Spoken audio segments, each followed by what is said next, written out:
Hello, Gaz Williams here for SonicLAB, and today we're looking at the Isla Instruments KordBot. This is a MIDI controller that's focused obviously on chords, and it's got an arpeggiator and a whole host of interesting little tricks. So looking at the KordBot, it's an all plastic affair with rubber keys. We've got 24 of these keys, which are velocity sensitive, and you know, they're okay. They're not bad. Obviously not piano keys, but they're pretty playable. Take a while to get used to.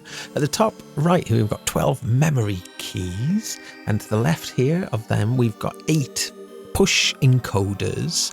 And in the bottom left, we've got 32 mod keys. And then there's this touch strip. And this is really cool. Okay, at the side we've got a SD card, which is so we can store things on there. Then at the back we've got pedal and foot switch on mini jack. I can understand why, because it's quite small. MIDI in and out on DIN, USB and a 912-volt adapter, which you don't really need because you can run it with USB batteries. That's what I've been doing, just a phone charger. Looking at the screen, before we go any further, I should mention that KordBot was a successful Kickstarter project, and one of the stretch goals I think was for it to have a sequencer. Well, that sequencer hasn't yet been implemented. I've been promised it's coming, but right now it's not here. So we'll look at what the KordBot can do, because it can do quite a lot. But before we get stuck in, I'll just show you, by going into the settings, it demonstrates this quite well. There's a lot of complexity to this. So like if we went into the MIDI mapping mode, each of the modes, and there's 4 main modes, can all be mapped out to different MIDI channels, onto the chord pads, the mod keys. Everything can come out of different MIDI channels, so the programmability from a MIDI point of view is quite deep, and that depth you see in other menus as well. For instance, in the arpeggio builder, you've got the facility to build and save your own custom arpeggio pads, and this demonstrates that the screen's quite clear and is quite detailed, so that's decent. And similarly in the scale builder here.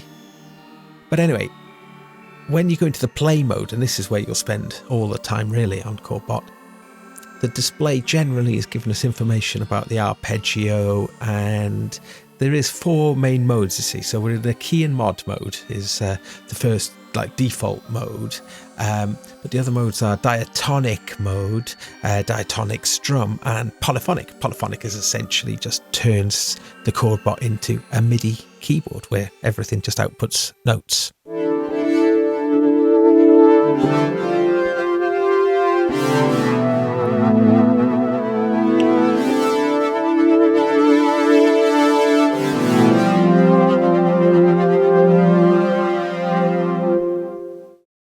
Okay, so actually now this is a couple of weeks later. This is due to there being an update for the KordBot, which has kind of sorted out a bunch of problems. And so now I'm going to show you what the 4 different modes are. So the first mode is called the key and mod mode. And what this mode is basically the name of the chords here. So I'm playing G, and it's a G diminished, or so the names written on these mod keys are pertinent to this mode. They're not always, but for this mode they are. So A major, A major 6, A7, A minor 6, A minor 7. And any of the chords, these 4 things here, they let me change the different inversion.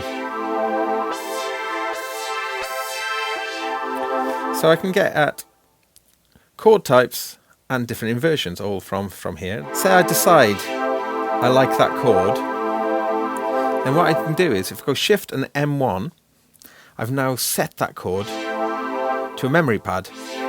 And this is one of the great features of the KordBot, because being able to essentially curate a bunch of chords is a brilliant way for song creation. So here I'm playing my A minor 7. It tells me what chord it is on the bottom row here. So now, where do I want to go next? And this is kind of what's cool. I can go, let's see what the A minus. Okay, so I like that one, so I'll store that one in the next one.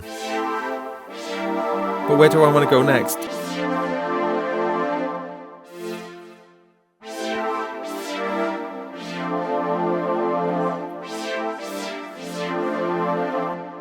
it's really nice because often when you're writing kind of songs, you know, you come up with some chords, but it's really sometimes easy to forget what you've just created. So locking down in the chord memories is quite useful.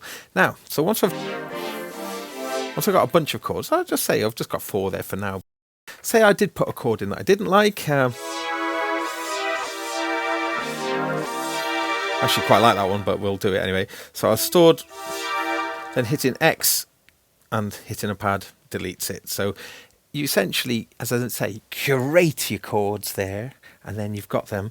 Now those chords, then you can arpeggiate them as well. So if I turn the arpeggiator on, and I'm going to put it to latch as well. Let's make it go faster. Let's make this a bit shorter.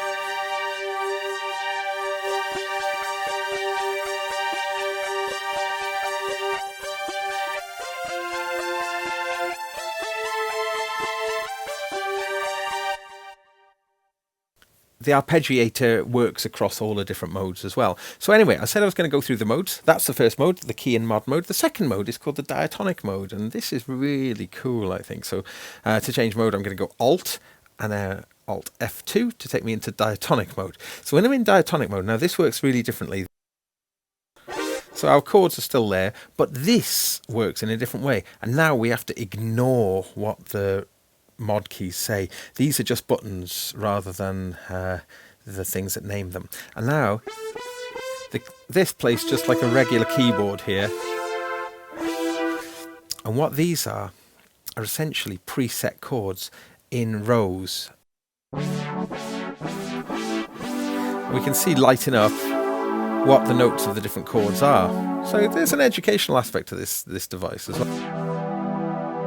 Each of these rows you can configure what chords they consist of, and we do that by going Shift and hitting this last button here. So I'm going to hit that in here, and it opens up this what's called the diatonic bank setup, and this lets us choose.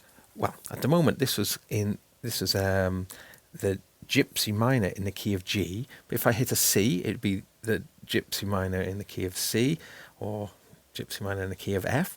But then if I look through here, if I turn this knob here, we've got, what is it, how many? Let's scroll right up. 58 different scales. There's some user scales as well, which is cool. And there's like a scale builder, so you can choose what notes you want in there. But there's loads and loads of scales in here. Text is pretty small. It's not that easy to see, but you kind of get used to it. And this is one of the things that I have to mention about the KordBot, is that the menus are a little bit unintuitive and a bit clunky. I click down to select it, and then I'm going to go yes, okay, to confirm it.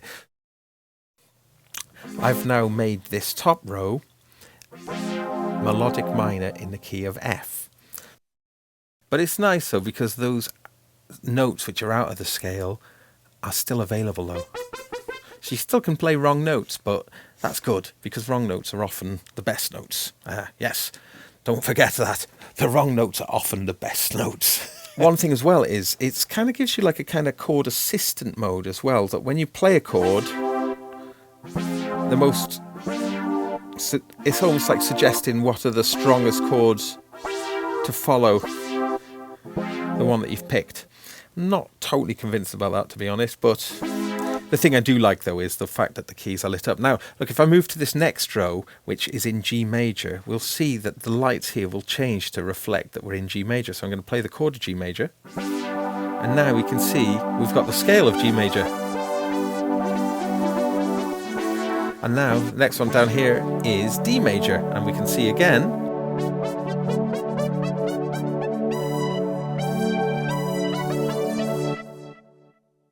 that's the kind of difference of the mode. But you know, if I do like this chord, for instance, that one that I've just played, Shift you've still got the same method of being able to store chords. So that's quite nice. The fact that this palette of chords you can build up using the different modes.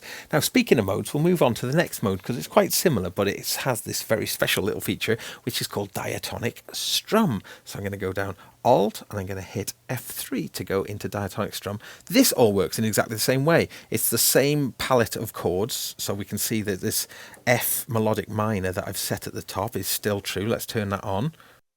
Unlike the other mode, hitting these buttons sounded the chord. Now these chords won't sound until we engage the touch strip.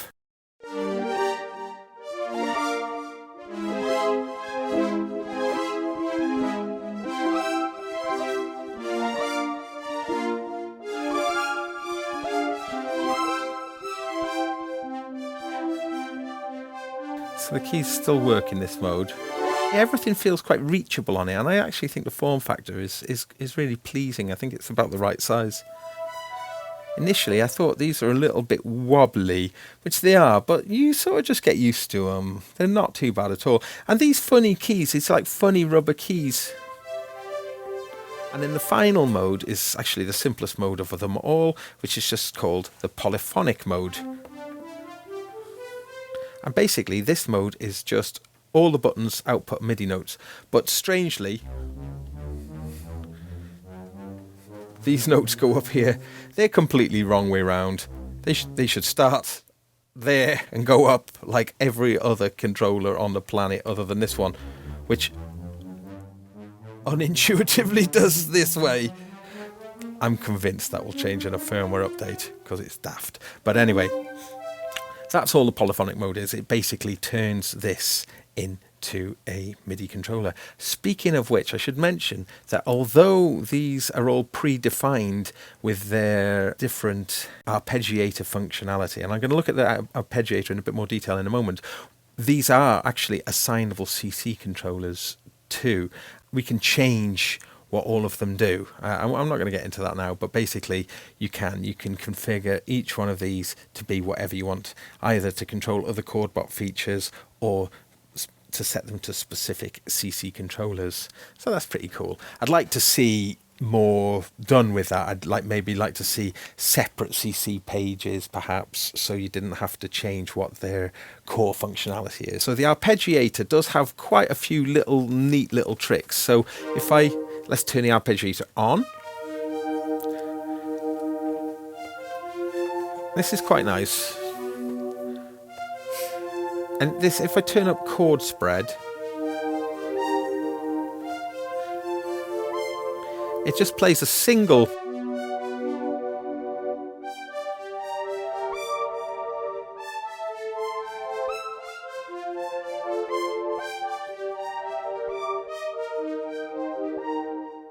And I'm using here, if we can see, ARP note pattern 3 and ARP velocity pattern 2. Polyphonic mode, because there isn't any chords here, what we can actually do is when we go, if I go Shift and M6, a blank chord, now if I actually put a sequence of notes in, I'm going to do, let's just do some quite odd things.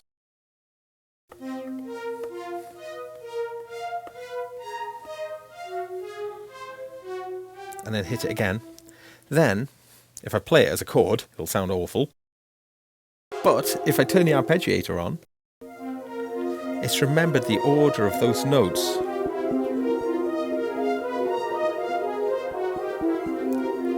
So, if I just stop that for a moment, and then if I do the same thing now with another sequence of notes, Shift here,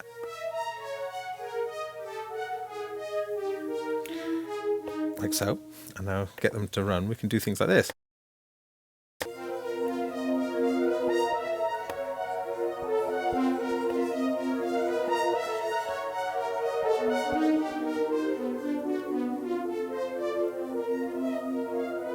So it's almost like having a little sequencer.